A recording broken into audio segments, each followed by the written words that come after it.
morning my dear students, you are most welcome in my chemistry class.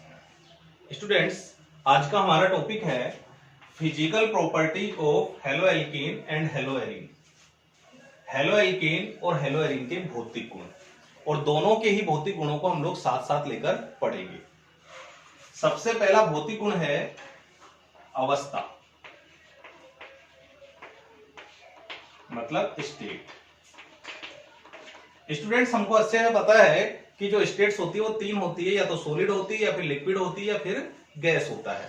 तो हमको यहां पर ये देखना है कि ये जो हेलो एल्केन्स और हेलो एरीन्स होते हैं ये सॉलिड होते हैं, या फिर लिक्विड होते हैं, या फिर गैस होते हैं, या फिर तीनों होते हैं। तो देखो गाइस, मैं यहां पर ये कह रहा हूं कि जो लोअर हेलो एल्केन्स होते हैं, लोअर बोले तो निम्न, ठीक है, और जो लोअर हेलो एल्केन्स होते हैं, मतलब जो निम्न हेलो एल्केन्स होते हैं, वो गैसीय स्टेट में होते हैं। ठीक है, लोअर का मतलब क्या होता है, यहां पे कार्बन 1 से लेकर कार्बन 3 तक के हेलो एल्केन। फॉर एग्जांपल, ऐसे हेलो एल्केन जिनमें 1 या फिर 2 या फिर 3 कार्बन हो सकते हैं, जैसे CH3Cl एक कार्बन वाला हेलो एल्केन, CH3CH2Cl 2 कार्बन वाला हेलो एल्केन, CH3CH2CH2Cl 3 कार्बन वाला halo alkane.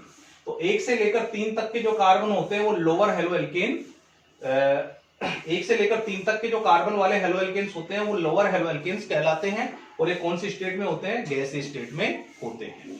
Okay, higher haloalkanes, higher haloalkanes का मतलब क्या होता है, उच्च हेलो एल्केन्स, और ये C4 के बाद वाले हेलो एल्केन्स होते हैं। और गाइस, ये या तो लिक्विड फॉर्म में होते हैं या फिर ये सॉलिड फॉर्म में होते हैं। ठीक है, तो लोअर हेलो एल्केन गैसीय स्टेट में, जबकि हायर हेलो एल्केन्स होते हैं वो या तो लिक्विड या फिर सॉलिड स्टेट में होते हैं। कोई तुमसे पूछे कि इसका रीजन क्या है, तो उसको तुम आराम से रीजन भी बता सकते हो। क्या बताओगे कि जो लोअर हेलो एल्केन्स होते हैं इनका मास कम होता है, और इनके जो अणुओं के बीच का अट्रैक्शन फोर्स होता है, जिसको अपन इंट्रामोलिक्यूल अट्रैक्शन फोर्स भी बोल सकते हैं, वो बहुत वीक होता है। जबकि जो हायर हेलो एल्केन्स होते हैं इनका जैसे जैसे मास बढ़ता जाता है, मतलब इनका द्रव्यमान बढ़ता जाता है, वैसे वैसे इनके बीच का जो इंट्रामोलिक्यूल अट्रैक्शन फोर्स है वो भी स्ट्रॉन्ग होता जाता है। इस कारण ये लिक्विड या सॉलिड फॉर्म में होते हैं। तो समझ गए होंगे, ठीक है। दूसरा जो हमारा फिजिकल प्रॉपर्टीज है वो है रंग, मतलब कलर। तो मैं ये कह रहा हूं कि जनरली जो सभी हेलो एल्केन्स होते हैं, ऑल हेलो एल्केन्स व ऑल हेलो एरीन्स, यानी कि सभी हेलो एल्केन्स और सभी हेलो एरीन्स होते हैं वो रंगहीन होते हैं, मतलब कलरलेस होते हैं, कोई रंग नहीं रखते हैं। लेकिन अगर हम लोग इनको लाइट में ले आए, यानी कि प्रकाश में ले आए, तो फिर जो क्लोराइड वाले व ब्रोमाइड वाले जो हेलो एल्केन्स होते हैं वो लाइट येलो, मतलब हल्का पीला रंग देते हैं। तो मैंने कलर के अंदर क्या बात की कि सभी हेलो एल्केन्स और सभी हेलो एरीन्स क्या होते हैं, कलरलेस होते हैं। लेकिन क्लोराइड और ब्रोमाइड वाले हेलो एल्केन्स को अगर हम लोग प्रकाश में रख दें तो वो कैसा कलर देने लगते हैं, हल्का पीला कलर देने लगते हैं। ओके, अगर हम लोग तीसरे भौतिक गुण की बात करें तो वो है गंध, स्मेल। और मैं एक बात बता रहा हूं गाइस, कोई ज्यादा मुश्किल नहीं है, कि जो लोअर हेलो एल्केन होते हैं, ठीक है, लोअर हेलो एल्केन्स जो होते हैं वो स्वीट स्मेल देते हैं। स्वीट स्मेल का मतलब क्या होता है, मीठी गंध। जैसे अगरबत्ती के अंदर अच्छी खुशबू आती है, मीठी खुशबू आती है, वैसे लोअर हेलो एल्केन भी क्या देते हैं, मीठी गंध देते हैं। तो इस तरह से गाइज हम लोग बाकी सभी हेलो एल्केन्स और हेलो एरीन्स क्या होते हैं, गंधहीन, मतलब उनके अंदर कोई गंध नहीं होती। तो मेरे हिसाब से गाइज तुमको ये समझ में आ गया होगा कि अगर हम लोग अवस्था की बात करें तो लोअर हेलो एल्केन गैसीय स्टेट में होते हैं, हायर हेलो एल्केन लिक्विड या सॉलिड स्टेट में होते हैं। ठीक है, अच्छा एक बात और बता देता हूं मैं, हेलो एरीन्स कौन सी स्टेट में होते हैं। तो हेलो एरीन्स भी जो है ना गाइज, वो या तो लिक्विड होते हैं या फिर सॉलिड होते हैं। कारण क्या है, इनका भी क्योंकि ये तो वैसे हायर है इसमें, क्योंकि हेलोएरिन्स जो है वो क्या होते हैं 6 कार्बन से शुरू होते हैं, 6 कार्बन हायर की श्रेणी में आता है, तो इनके मॉलिक्यूल का बीच का जो अट्रैक्शन फोर्स है वो भी क्या होता है, स्ट्रॉन्ग होता है। ओके, कारण मैंने तुम्हें बता ही दिया। कलर की बात करें तो सभी हेलोएल्केन्स और हेलोएरिन्स क्या होते हैं, कलरलेस होते हैं, कोई कलर नहीं होता। लेकिन अगर हम लोग क्लोराइड और ब्रोमाइड को प्रकाश में ले आए तो फिर ये क्या करते हैं, लाइट येलो कलर देते हैं। और इस तरह अगर हम लोग गंध की बात करें तो लोअर हेलोएल्केन्स जो होते हैं वो स्वीट गंध देते हैं, मतलब मीठी गंध देते हैं। तो इस तरह से ये अवस्था, रंग और गंध अपन ने देख ली। ठीक है, अब अगला भौतिक गुण लेकर अपन आते।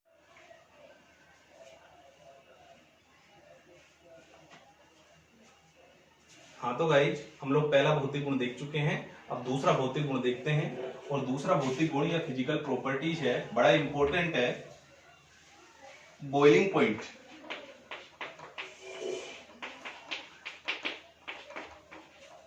And melting point. Boiling point बोले तो क्वथनांक, और मेल्टिंग पॉइंट बोले तो गलनांक। और तुम्हें पता है कि ये एक टेम्परेचर होता है जो अवस्था परिवर्तन के दौरान काम आता है। जैसे कि हम लोग अगर लिक्विड को गैस में बदल रहे हैं तो जो टेम्परेचर होता है वो बॉइलिंग पॉइंट की श्रेणी में आता है। और अगर हम लोग सॉलिड को लिक्विड में बदल रहे हैं तो जो टेम्परेचर होता है वो मेल्टिंग पॉइंट की श्रेणी में आता है। ओके, तो गाइस ध्यान देना, यहां से बड़े अच्छे अच्छे क्वेश्चंस बनते हैं। बड़े अच्छे अच्छे इसलिए बोल रहा हूं क्योंकि नंबर दिलाते हैं, बोर्ड के एग्जाम में कई बार पूछे जाते हैं, इसलिए थोड़ा सा अपने आप को फोकस करो, बहुत अच्छे अच्छे क्वेश्चंस मिलेंगे तुम्हें यहां से। ठीक है, तो बॉइलिंग पॉइंट और मेल्टिंग पॉइंट की बात अपन शुरू करते हैं। तो सबसे पहले मैं तुम्हें एक बात बता देता हूं कि एक लाइन लिख रहा हूं कि जैसे जैसे हेलोएल्कीन व हेलोएरिन का द्रव्यमान बोले तो मास, द्रव्यमान बढ़ता जाता है, वैसे इनके बॉइलिंग पॉइंट बीपी व मेल्टिंग पॉइंट एमपी भी बढ़ते जाते हैं। मतलब यहां पर इस लाइन को एक बार फिर से बोल देता हूं मैं, समझो। जैसे जैसे हेलोएल्केन्स या फिर हेलोएरिन्स का द्रव्यमान बढ़ता जाता है, मतलब उनका मास बढ़ता जाता है, वैसे वैसे उनके बॉइलिंग पॉइंट और मेल्टिंग पॉइंट भी बढ़ते जाते हैं। मतलब सीधा सीधा यहां पर बॉइलिंग पॉइंट और मेल्टिंग पॉइंट किसके ऊपर डिपेंड हो गया, द्रव्यमान के ऊपर, मास के ऊपर। द्रव्यमान बढ़ेगा तो ये भी बढ़ेंगे, द्रव्यमान घटेगा तो ये भी घटेंगे। तो अपन यहाँ पे एक सिंपल सा फॉर्मूला लिख सकते हैं कि बॉइलिंग पॉइंट हो या फिर मेल्टिंग पॉइंट हो, ये किसके प्रोपोर्शनल होते हैं, द्रव्यमान के, यानी कि मास के। ओके, जैसे जैसे द्रव्यमान बढ़ेगा वैसे वैसे बॉइलिंग पॉइंट और मेल्टिंग पॉइंट भी बढ़ेंगे। ठीक है, ये लाइन तो तुम्हें समझ में आ गई होगी, लेकिन यहां से क्वेश्चन कैसे बनते हैं उस पर ज्यादा ध्यान केंद्रित करो। ठीक है, फोकस।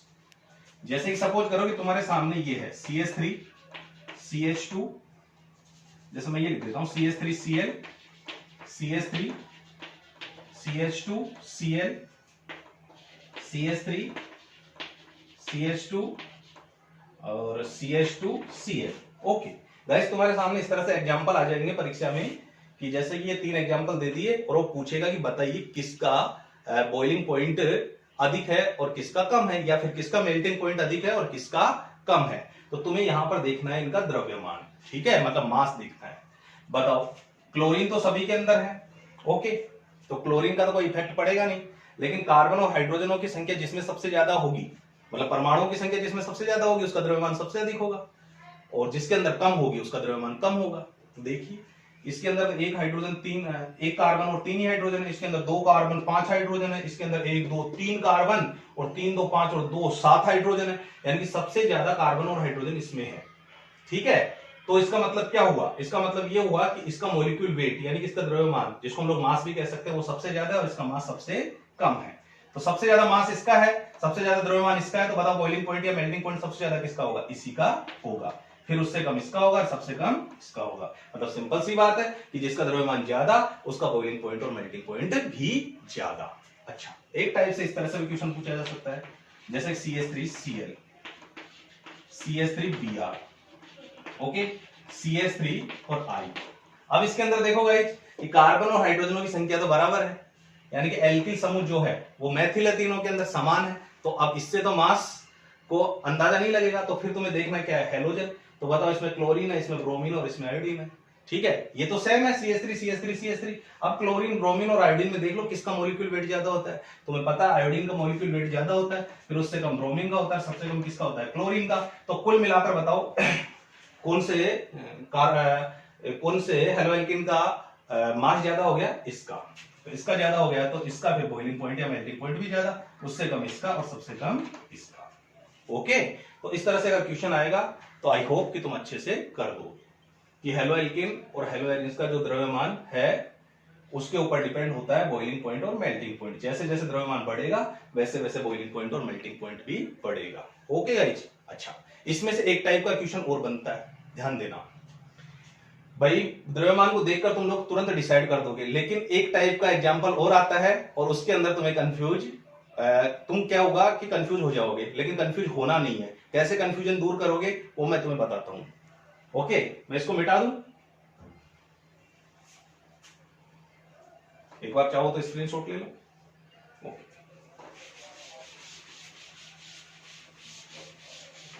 देखो भाई, मान लो तुम्हारे सामने इस तरह का एग्जांपल आ गया, CH3 CH2 CH2 CH2Cl, okay, 1 2 3 4, okay, CH3 CH2 CH3 और Cl, CH3 C CH3 CH3 और ये Cl। ठीक है, ये तीनों ही क्या है, हेलोएल्कीन है।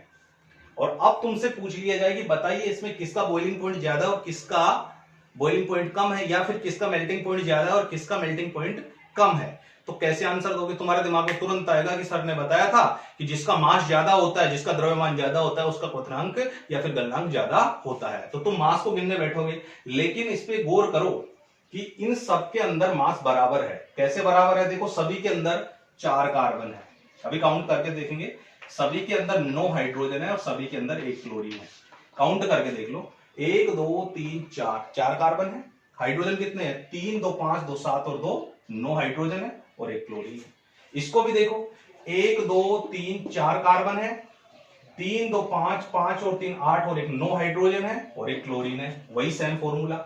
इसके अंदर भी देखो, 1 2 3 4 कार्बन है, 3 3 6 और 3 9, ठीक है, 9 क्या है, हाइड्रोजन है और 1 क्लोरीन है, यानी कि इसका भी वही मॉलिक्यूल फॉर्मूला है। मतलब तीनों का जो अणु सूत्र है वो एक ही है। और जब तीनों के अंदर बराबर परमाणु है, 4 कार्बन 9 हाइड्रोजन और क्लोरीन, तो तीनों का मास भी क्या है, एक जैसा है। अब तीनों का मास एक जैसा है तो तुम कहोगे कि सर जब तीनों का मास एक जैसा है, तीनों का द्रव्यमान एक जैसा है, तो तीनों का गलनांक भी एक जैसा ही होगा। लेकिन बच्चों ऐसा नहीं होगा। यहां पर तुम्हें मैं एक बात बता रहा हूं, जरा ध्यान से सुनना, उसके बाद तुम लोग आसानी से इस क्वेश्चन को कर दोगे। पहली बात तो जिनका मॉलिक्यूल फॉर्मूला, मतलब जिनका जो आणविक सूत्र है वो एक जैसा होता है, उनको हम लोग कहते हैं समावयवी। क्या कहते हैं, समावयवी। तो ये क्या है, समावयवी हेलोएल्केन्स है। ठीक है, और जब समावयवी हेलोएल्केन्स आ जाए तुम्हारे सामने, तो फिर तुम लोग बॉइलिंग पॉइंट और मेल्टिंग पॉइंट को कैसे जज करोगे, जरा ध्यान देना। मैं यहां पर एक लाइन लिखता हूं, ठीक है, नीचे लिख देता हूं लाइन, कोई दिक्कत नहीं, ऊपर जगह नहीं है थोड़ी सी, इस वजह से नीचे लिख देता हूं। मैं क्या कह रहा हूं कि जैसे जैसे, या फिर यूं कहूं कि समावयवी हेलोएल्केन्स में, समावयवी हेलोएल्केन्स में जैसे जैसे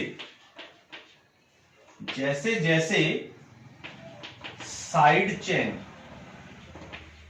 ठीक है, बढ़ती जाती है, जैसे जैसे साइड चेन बढ़ती जाती है, वैसे वैसे उनका बॉइलिंग पॉइंट या फिर मेल्टिंग पॉइंट कम होता जाता है। तो मैंने क्या लाइन लिखी कि समावयवी हैलो एल्केनों में जैसे जैसे साइड चेन बढ़ती जाती है वैसे वैसे उनका बॉइलिंग पॉइंट व मेल्टिंग पॉइंट कम होता जाता है।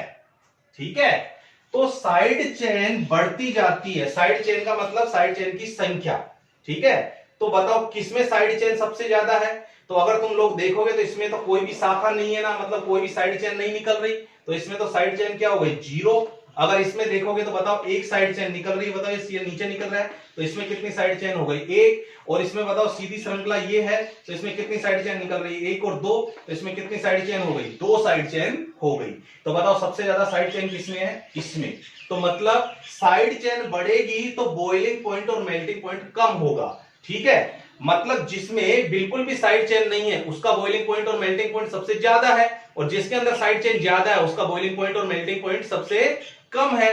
तो सिंपल सी बात है कि इसके अंदर साइड चेन ज्यादा है तो इसका बॉइलिंग पॉइंट और मेल्टिंग पॉइंट कम है, और इसके अंदर एक भी साइड चेन नहीं है तो इसका बॉइलिंग पॉइंट और मेल्टिंग पॉइंट सबसे ज्यादा है। तो सबसे ज्यादा बॉइलिंग पॉइंट और मेल्टिंग पॉइंट किसका हो जाएगा? इसका, फिर इसका और फिर इसका। ठीक है, ये समावयवी हैलो एल्केन्स है, और इनको हम लोग ये भी कहते हैं, इसको 1 डिग्री हैलो एल्केन कहेंगे, इसको 2 डिग्री और इसको 3 डिग्री। कैसे कहेंगे? ये तो मैं तुम्हें 11th में भी सिखा चुका हूं कि हैलो एल्केन 1 डिग्री के कार्बन से जुड़ा हुआ, सॉरी क्लोरीन 1 डिग्री के कार्बन से जुड़ा हुआ, क्लोरीन 2 डिग्री के कार्बन से जुड़ा हुआ, और क्लोरीन 3 डिग्री के कार्बन से जुड़ा हुआ है। अगर ये भी दिक्कत नहीं हो, ये भी चीज समझ में नहीं आए तो तुम साइड चेन का ध्यान रखना। ठीक है, अच्छा, तो मैंने क्या कहा कि बॉइलिंग पॉइंट जो होता है और मेल्टिंग पॉइंट जो होता है वो किसके ऊपर डिपेंड करता है? किसके व्यतिक्रमानुपाती होता है? साइड चेन की। मतलब साइड चेन ज्यादा तो बॉइलिंग पॉइंट और मेल्टिंग पॉइंट कम। ओके, अब गाइज सवाल ये आ जाता है कि आखिर साइड चेन से ऐसा क्या हो जाता है? भाई जब मास बराबर है तो साइड चेन से ऐसा क्या हो जाता है कि बॉइलिंग पॉइंट और मेल्टिंग पॉइंट में डिफरेंस आ जाता है? तो सुनो, जैसे जैसे साइड चेन बढ़ती जाती है ना गाइज समावयवियों की, वैसे वैसे उनकी जो पृष्ठ का क्षेत्रफल है यानी कि सतह का क्षेत्रफल है वो कम होता जाता है, और सतह का क्षेत्रफल जितना कम होगा ना उनके मॉलिक्यूल्स को तोड़ना उतना ही आसान होगा, यानी कि मॉलिक्यूल्स के बीच का जो अट्रैक्शन फोर्स है उसको तोड़ना आसान होगा। तो बताओ इसका जो पृष्ठ है वो यहां से लेकर यहां तक हो गया ना, यहां से लेकर यहां तक काफी लंबा पृष्ठ हो गया। इसका पृष्ठ यहां से लेकर यहां तक है जो कि कंपैरिजन में छोटा है, और इसका पृष्ठ मात्र यहां से लेकर यहां तक है जो कि तुलनात्मक रूप से बहुत ही छोटा है। तो साइड चेन बढ़ने से होता क्या है समावयवियों की? अगर साइड चेन बढ़ती है तो उनका पृष्ठीय क्षेत्रफल कम हो जाता है, और पृष्ठीय क्षेत्रफल कम हो जाता है तो उनके मॉलिक्यूल्स के बीच का जो अट्रैक्शन फोर्स है उसको तोड़ना आसान होता है, और जितना जल्दी वो अट्रैक्शन फोर्स टूटेगा वही तो गलनांक और क्वथनांक है, यानी कि जितना जल्दी उनका अट्रैक्शन फोर्स टूटेगा स्टेट चेंज हो जाएगी। तो समझ गए? जब भी समावयवी आए तो तुम साइड चेन की काउंटिंग कर लेना, जिसमें ज्यादा साइड चेन होगी उसका बॉइलिंग पॉइंट और मेल्टिंग पॉइंट कम होगा। जैसे इसमें 0 थी, इसमें 1 थी और इसमें 2 थी, तो साइड चेन सबसे ज्यादा इसमें थी, इसलिए इसका बीपी और एनपी सबसे कम हो गया। ओके, चलो ठीक है। तो मेरे हिसाब से 2 टाइप के क्वेश्चन बता दिए मैंने। मास बढ़ेगा, बॉइलिंग पॉइंट मेल्टिंग पॉइंट बढ़ेगा, साइड चेन बढ़ेगी, बॉइलिंग पॉइंट और मेल्टिंग पॉइंट घटेगा। ओके गाइज, यहां पर एक हेलो एरिन से भी क्वेश्चन बन जाता है, वो मैं तुम्हें बता देता हूं, जरा ध्यान देना। समावयवी हेलो एरिन से भी क्वेश्चन बन जाता है। जैसे मैं यहाँ पे समावयवी का अर्थ तो तुम समझ ही गए, जिनका मॉलिक्यूल फॉर्मूला सेम होता है। समावयवी हेलो एरिन से भी क्वेश्चन बनता है, ध्यान देना। जैसे कि मैं लिखता हूं एक समावयवी हेलो एरिन ले लेता हूं, बेंजीन डाई क्लोराइड, ठीक है, या फिर इसको हम लोग डाइक्लोरोबेंजीन भी बोल सकते हैं। इसको मैं 3 तरीके से लिख देता हूं, देखो Cl और Cl,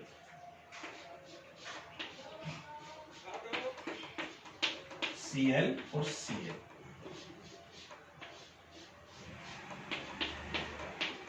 Cl और Cl, सबका फॉर्मूला एक ही है, C6H5Cl2,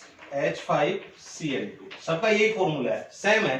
ठीक है, अब ये समावयवी हेलो एरिन्स हैं, और इनके अंदर अपन को बॉइलिंग पॉइंट और मेल्टिंग पॉइंट को जज करना है कि किसका ज्यादा और किसका कम है। अच्छा, 1-2 स्थिति पे, मतलब तुम्हें पता है कि 1-2 स्थिति पे अगर प्रतिस्थापी हो तो इसको अपन क्या कहते हैं, ऑर्थो। मैंने तुम्हें 11th में भी बताया था। अगर 1-3 पे हो, 1-2-3, तो 1-3 पे हो तो इसको अपन क्या कहते हैं, मेटा। ठीक है, और 1-4 पे हो, 1-2-3-4, तो 1-4 पे हो तो इसको अपन क्या कहते हैं, पैरा कहते हैं। तो इस तरह अपने पास ortho benzene dichloride, meta benzene dichloride और पैरा बेंजीन डाइक्लोराइड है। अब इन तीनों के अंदर तुमसे पूछा जाए कि भाई बताइए कि, अच्छा इसमें क्वेश्चन बाकायदा बोर्ड के अंदर क्वेश्चन आया हुआ है, और वो क्वेश्चन क्या आया हुआ था, ऐसे ही ऑर्थो मेटा और पैरा बेंजीन डाइक्लोराइड में किसका मेल्टिंग पॉइंट अधिक होता है और किसका कम होता है। बॉइलिंग पॉइंट तो इनका इक्वल सा होता है, ठीक है ना, तो उसमें तो कोई दिक्कत नहीं है। वो मेल्टिंग पॉइंट पे पूछेगा तुमसे कि किसका मेल्टिंग पॉइंट ज्यादा है और किसका कम है। तो गाइस ध्यान देना कि हैलोजेंस में क्या होता है कि इनकी जो क्रिस्टलीय स्ट्रक्चर है, उसकी जो क्लोज पैकिंग है, मतलब जो अणु है वो कितने निकट और व्यवस्थित तरीके से जुड़े हुए हैं, उस पर डिपेंड करता है इनका मेल्टिंग पॉइंट। तो सबसे बढ़िया क्लोज पैकिंग होती है पैरा के अंदर, मतलब सबसे व्यवस्थित अणु किसमें होते हैं, पैरा के अंदर। तो पैरा के मॉलिक्यूल्स को तोड़ना सबसे मुश्किल हो जाता है, इस वजह से पैरा का मेल्टिंग पॉइंट सबसे अधिक होता है। इसके बाद में क्लोज पैकिंग अच्छी होती है किसकी, ऑर्थो की, और सबसे बेकार होती है किसकी, मेटा की। तो सबसे अच्छी किसकी, पैरा की। तो पैरा का मेल्टिंग पॉइंट सबसे अधिक, इसके बाद में ऑर्थो की, तो ऑर्थो का मेल्टिंग पॉइंट इससे कम, और सबसे बेकार किसकी होती है, मेटा की। तो मेटा का मेल्टिंग पॉइंट सबसे कम होगा। तो अगर तुम्हारे सामने क्वेश्चन आए, 1 नंबर का क्वेश्चन आएगा, बड़ा सिंपल सा उसका आंसर दे देना। क्वेश्चन क्या आएगा कि ऑर्थो मेटा और पैरा बेंजीन डाइक्लोराइड में किसका गलनांक अधिक होता है और क्यों। तो तुम बताओगे कि पैरा का गलनांक सबसे अधिक होता है क्योंकि पैरा का जो क्रिस्टल है उसके अंदर अणुओं की जो व्यवस्था है, उनकी जो क्लोज पैकिंग होती है, वो सबसे अच्छी होती है। ठीक है, ओ चलो 2 क्वेश्चन हो गए गाइस। अच्छा, इसमें से तीसरा क्वेश्चन क्या बनता है, एक क्वेश्चन और बन सकता है, वो भी मैं तुम्हें बता देता हूं। कई बार क्या होता है कि इसके अंदर ऐसा भी पूछ लिया जाता है कि जो हाइड्रोकार्बन्स होते हैं, हाइड्रोकार्बन्स बोले तो यहां पर मैं एल्केन की बात कर रहा हूं सीधे सीधे, क्योंकि हेलो एल्केन किससे बनते हैं, बताओ, हेलो एल्केन किससे बनते हैं, एल्केन से। ऐसे ही हेलो एरिन किससे बनते हैं, ये अपन ने चैप्टर के शुरू में देखा है, किससे बनते हैं, एरिन से। तो हेलो एल्केन का जनक कौन हो गया, एल्केन। ठीक है, मतलब हेलो एल्केन का पेरेंट्स कौन हो गया, एल्केन, और हेलो एरिन का पेरेंट्स कौन हो गया, एरिन। जिससे बनते हैं वही तो पेरेंट्स कहलाते हैं। तो ये पेरेंट्स और ये डेरिवेटिव, डेरिवेटिव मतलब पुत्र कह सकते हो, व्युत्पन्न कह सकते हो। तो ये तो हो गए जनक और ये हो गए व्युत्पन्न। ठीक है, तो कई बार क्या होता है कि एल्केन का जनक हेलो एल्केन का जनक एल्केन है और हेलो एरिन का जनक एरिन है। तो इनमें भी कंपेयर करके तुमसे पूछा जा सकता है क्वेश्चन कि जैसे, तो क्वेश्चन क्या पूछेगा कि जैसे कि एक एल्केन लिख देता हूं मैं CH4, ओके, और इसकी अपन क्लोरीन अणु से क्रिया करवा देते हैं तो मेथिल क्लोराइड बनता है। तो ये मेथेन है, ध्यान देना, और ये मेथिल क्लोराइड है। ओके, तो तुमसे पूछा जा सकता है कि बताइए इन दोनों के अंदर किसका बॉइलिंग पॉइंट ज्यादा है। तो गाइस यहाँ पे सीधा सीधा मैं 2 तरीके बता रहा हूं, दोनों तरीके से कर सकते हो तुम लोग। एक तो मास, द्रव्यमान, तो सिंपल सी बात है कि द्रव्यमान का कंपेयर कर लो तुम लोग। तो यहाँ पे कितना द्रव्यमान है, 1 कार्बन है और 4 हाइड्रोजन है, तो 1 कार्बन का 12 और 4 हाइड्रोजन का 4, कुल मिलाकर मॉलिक्यूल वेट यानी कि मास कितना हो गया, 16। और यहाँ पे देखो 1 कार्बन है, 3 हाइड्रोजन है और 1 क्लोरीन है। कार्बन का कितना 12, 3 हाइड्रोजन का कितना 3 और क्लोरीन का कितना 35.5, कुल मिलाकर कितना हो गया 50.5। ठीक है, बताइए मास किसका ज्यादा है, इसका है। यानी कि पुत्र का मास किससे, पिता से, पिता माता कुछ भी कह दो, पेरेंट्स से अधिक है। तो अगर तुम्हें इस तरह से पूछा जाए तो डेरिवेटिव जो होता है उसका बॉइलिंग पॉइंट और मेल्टिंग पॉइंट उसके पेरेंट्स से अधिक होता है। कारण क्या है कि उसका मास ज्यादा है, और दूसरा कारण क्या होता है कि उनका जो इंट्रामोलिक्यूल फोर्स होता है वो भी अधिक होता है। कारण क्या है, ये जो अणु होते हैं हेलो एल्केन से हेलो एरिन से क्या होते हैं, पोलर होते हैं, जबकि इनके पेरेंट्स क्या होते हैं, नॉन पोलर होते हैं। ओके, जैसे ये पूछ लिया मान लो CH3 ये एथेन है और इससे बनता है CH3 CH2Cl। तुमसे पूछ लिया कि बताओ किसका बॉइलिंग पॉइंट ज्यादा है, तुम क्या कहोगे कि CH3 CH2Cl का, ठीक है, इसका मास इससे ज्यादा है। तो हम क्या कह सकते हैं, हम क्या कह सकते हैं कि हेलो एल्केन्स हो या हेलो एरिन्स हो, उनका जो बॉइलिंग पॉइंट या मेल्टिंग पॉइंट होता है वो उनके पेरेंट्स यानी कि हाइड्रोकार्बन से ज्यादा होता है। ओके, तो गाइस ये बॉइलिंग पॉइंट और मेल्टिंग पॉइंट भी कंप्लीट हो गया है। हाँ तो गाइस अपन ने फिजिकल प्रॉपर्टीज में स्टेट कर लिया, कलर कर लिया, स्मेल कर लिया, इन तीनों को अपन एक में ही रख लेते हैं। तो पहला फिजिकल प्रॉपर्टीज हो गया, दूसरा अपन ने क्या किया बॉइलिंग पॉइंट और मेल्टिंग पॉइंट, और अब तीसरा कर रहे हैं अपन विलेयता सोलेबिलिटी। ठीक है, तो हेलो एल्कीन की बात करें और हेलो एरिन की बात करें, क्योंकि दोनों को अपन एक साथ ही लेकर चल रहे हैं।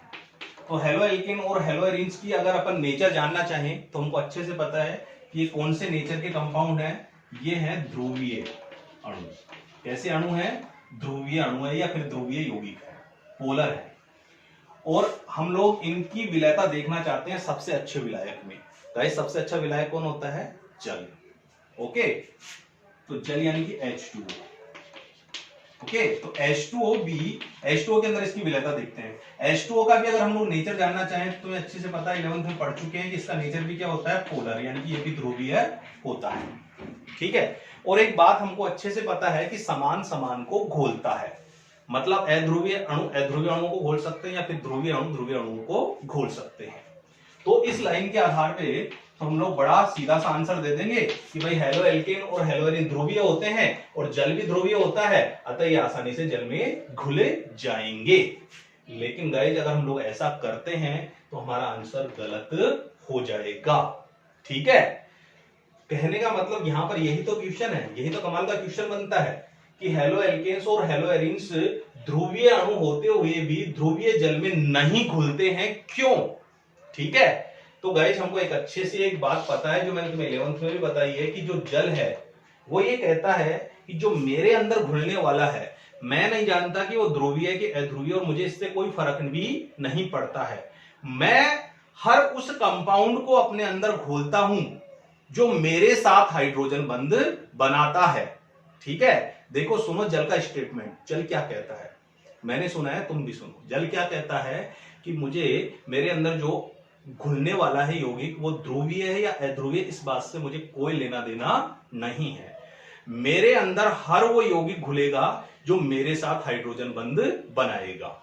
जो मेरे साथ हाइड्रोजन बंध बनाएगा वो मेरे अंदर घुलेगा, लेकिन जो मेरे साथ हाइड्रोजन बंध नहीं बनाएगा वो मेरे अंदर नहीं घुलेगा, चाहे उसकी प्रकृति कैसी भी रही हो। तो गाइस यहां पर बात यही हो जाती है कि हेलो एल्केन्स और हेलो एरिन्स जो है वो ध्रुवीय प्रकृति के होते हैं, लेकिन जल में घुल नहीं पाते हैं। क्यों? क्योंकि वो जल के साथ हाइड्रोजन बॉन्ड नहीं बना पाते हैं। और जल के साथ हाइड्रोजन बॉन्ड कौन बनाता है? जो जल के बॉन्ड को तोड़ सकता है। इनमें ऐसी क्षमता नहीं है कि वो जल के बॉन्ड को तोड़ सके। अगर ये जल के बॉन्ड को नहीं तोड़ेंगे तो जल के साथ हाइड्रोजन बॉन्ड भी नहीं बनेगा और ये जल में नहीं घुलेंगे। तो तुम्हारे पास क्वेश्चन कैसे आएगा कि हेलो एल्केन्स और हेलो एरिन्स ध्रुवीय होते हुए भी ध्रुवीय जल में नहीं घुलते हैं, क्यों? आंसर दोगे कि हेलो एल्केन्स और हेलो एरिन्स ध्रुवीय अणु होते हैं फिर भी ये जल में नहीं घुलते हैं, क्योंकि ये जल के साथ हाइड्रोजन बंध नहीं बना पाते हैं या फिर जल के अणुओं को नहीं तोड़ पाते हैं। ओके गाइज, तो ये विलयता से संबंधित क्वेश्चन हो गया। हाँ, हेलो एल्केन्स और हेलो एरिन्स किस में घुलते हैं? तो हेलो एल्केन्स और हेलो एरिन्स कुछ कार्बनिक विलायकों में जरूर घुले जाते हैं, जैसे कि क्लोरोफॉर्म हुआ, जैसे कि एल्कोहल हुआ, ठीक है, जैसे कि बेंजीन हुआ, जैसे कि ईथर हुआ, जैसे कि एसीटोन हुआ, तो इनके अंदर जरूर ये घुल जाते हैं। तो हेलो एल्केन और हेलो एरिन जल में तो नहीं घुलते हैं, लेकिन कार्बनिक विलायकों जैसे कि अल्कोहल, बेंजीन, ईथर, एसीटोन आदि में क्या होते हैं? विलयशील होते हैं। तो गाइज ये हमारा तीसरा फिजिकल प्रॉपर्टीज भी हो गया है। ओके, और अब मैं तुम्हें लास्ट फिजिकल प्रॉपर्टीज बता देता हूं, और वो लास्ट फिजिकल प्रॉपर्टीज है चौथा घनत्व, डेंसिटी। ठीक है, तो डेंसिटी बड़ा सिंपल सी बात है कि डेंसिटी जो होती है वो भी किसके प्रोपोर्शनल होती है, किसके समानुपाती होती है, द्रव्यमान की। मतलब मास जो है वो जितना ज्यादा होगा उसकी डेंसिटी भी उतनी ही अधिक होगी। जैसे फॉर एग्जांपल तुमसे CH3Cl और CH3CH2 Cl में पूछा जाए कि बताइए किसकी डेंसिटी ज्यादा है, तो बेशक इसकी डेंसिटी ज्यादा होगी क्योंकि इसका द्रव्यमान ज्यादा है, और इसकी डेंसिटी कम होगी क्योंकि इसका द्रव्यमान कम है। आई होप गाइस तुम्हें समझ में आया होगा। पढ़ते रहो, मन लगाकर पढ़ते रहो, ठीक है। क्यों? क्योंकि इसके बाद में जो अगला वीडियो लेकर आऊंगा उसके अंदर मैं बहुत सारे क्वेश्चंस लेकर आऊंगा जो अब तक अपन ने पढ़ लिया है उन सब के अंदर से। किस किस के अंदर से? बेसिक इंट्रोडक्शन, दूसरा क्लासिफिकेशन, तीसरा preparation method of haloalkanes, preparation method of haloarenes, और ये आज का topic physical properties of haloalkanes और हेलोएरिन्स। तो बच्चों पढ़ते रहो, और जब मैं अगला वीडियो लेकर आऊं तो 100% उसका आंसर देने की कोशिश करना, ठीक है। Okay, thank you.